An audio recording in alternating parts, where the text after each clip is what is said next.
মুহাম্মাদের আল্লাহ এতই গরিব, আমাদের কাছে কর্জ চায়। এই কথাটা আবু বকর শুনেছে, শুই না আবু বকর সহ্য করতে পারে নাই, সাথে সাথে সেই ইহুদির গাল বরাবর আবু বকর থাপ্পড় মারছে। তারপরে নবীজির কাছে, নবীজি সাল্লাল্লাহু আলাইহি ওয়াসাল্লামের কাছে ইহুদি ব্যক্তি নালিশ নিয়ে আসছে। দেখেন এই যে ক্ষেত্রেও নবীজি ইনসাফ প্রতিষ্ঠা করেছেন। নবীজি দুর্নীতিবিদ ছিল না, নবীজি নীতিবান ছিল, ইনসাফ প্রতিষ্ঠা করেছে। আজকে যদি আমার দলের লোক হয় 7 খুন হইল মাফ, কি বলেন? দলের লোক হবে 7 খুন হইল মাফ, কিন্তু নবীজি এমনটা করে নাই।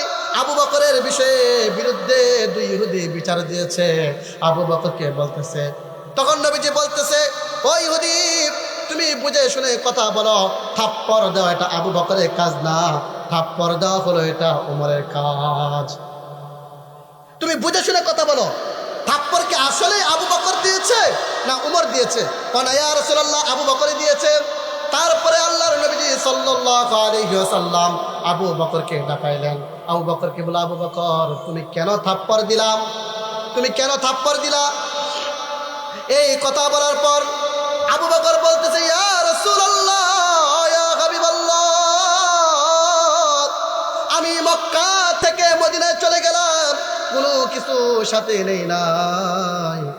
আমার মেয়ে আয়েশার বিরুদ্ধে অপবাদ দিয়েছিল মুনাফিকরা, আমি কষ্ট পাই নাই। কিন্তু নবী গো, আপনাকে নিয়ে যারা কটূক্তি করেছে, আল্লাহকে নিয়ে কটূক্তি করেছে, আমি আবু বকর সহ্য করতে পারি নাই। সহ্য না করতে পেরে আমি আবু বকর সেই ইহুদিকে থাপ্পড় মেরেছিলাম। তখন আবু বকর রাদিয়াল্লাহু তাআলা আনহুকে ইহুদি ব্যক্তি নবীজি বলল, আবু বকর তুমি সত্য কথা বলো। আবু বকর বলল, ইয়া রাসূলুল্লাহ, ইয়া হাবিবাল্লাহ, আপনি জানেন আমি মিথ্যা কথা বলি নাই, আপনি তো আমাকে সিদ্দিক উপাধি দিয়েছেন, আমি মিথ্যা কথা বলি না।